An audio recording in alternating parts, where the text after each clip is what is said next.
Book of 1 Corinthians chapter 7.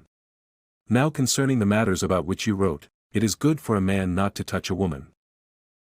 But because of the temptation to sexual immorality, each man should have his own wife and each woman her own husband. The husband should give to his wife her conjugal rights, and likewise the wife to her husband. For the wife does not have authority over her own body, but the husband does. Likewise the husband does not have authority over his own body, but the wife does. Do not deprive one another, except perhaps by agreement for a limited time, that you may devote yourselves to prayer, but then come together again, so that Satan may not tempt you because of your lack of self-control. Now as a concession, not a command, I say this. I wish that all were as I myself am. But each has his own gift from God, one of one kind and one of another. To the unmarried and the widows I say that it is good for them to remain single, as I am. But if they cannot exercise self-control, they should marry. For it is better to marry than to burn with passion. To the married I give this charge, not I, but the Lord. The wife should not separate from her husband. But if she does, she should remain unmarried or else be reconciled to her husband, and the husband should not divorce his wife. To the rest I say, I, not the Lord, that if any brother has a wife who is an unbeliever, and she consents to live with him, he should not divorce her.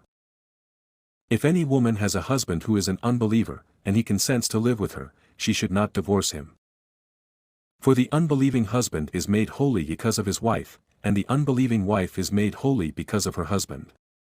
Otherwise your children would be unclean, but as it is, they are holy. But if the unbelieving partner separates, let it be so. In such cases the brother or sister is not enslaved. God has called you to peace. For how do you know, wife, whether you will save your husband?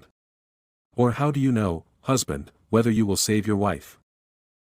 Only let each person lead the life that the Lord has assigned to him, and to which God has called him. This is my rule in all the churches. Was anyone at the time of his call already circumcised? Let him not seek to remove the marks of circumcision. Was anyone at the time of his call uncircumcised? Let him not seek circumcision.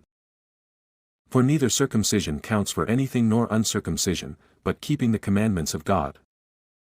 Each one should remain in the condition in which he was called. Were you a bondservant when called? Do not be concerned about it. But if you can gain your freedom, avail yourself of the opportunity. For he who was called in the Lord as a bondservant is a freedman of the Lord. Likewise he who was free when called is a bondservant of Christ. You were bought with a price, do not become bondservants of men. So, brothers, in whatever condition each was called, there let him remain with God. Now concerning the betrothed, I have no command from the Lord, but I give my judgment as one who by the Lord's mercy is trustworthy. I think that in view of the present distress it is good for a person to remain as he is. Are you bound to a wife?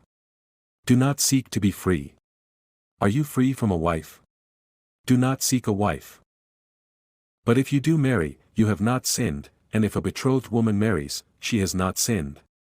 Yet those who marry will have worldly troubles, and I would spare you that.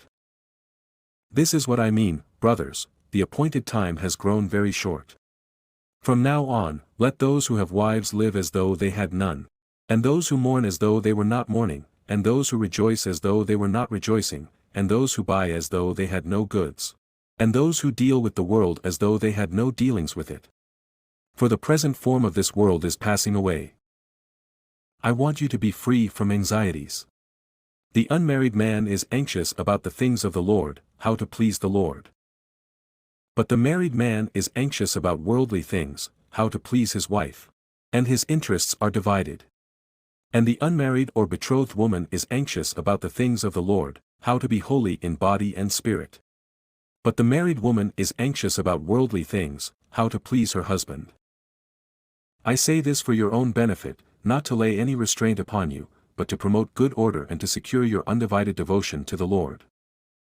If anyone thinks that he is not behaving properly toward his betrothed, if his passions are strong, and it has to be, let him do as he wishes, let them marry, it is no sin. But whoever is firmly established in his heart, being under no necessity but having his desire under control, and has determined this in his heart, to keep her as his betrothed, he will do well. So then he who marries his betrothed does well, and he who refrains from marriage will do even better. A wife is bound to her husband as long as he lives.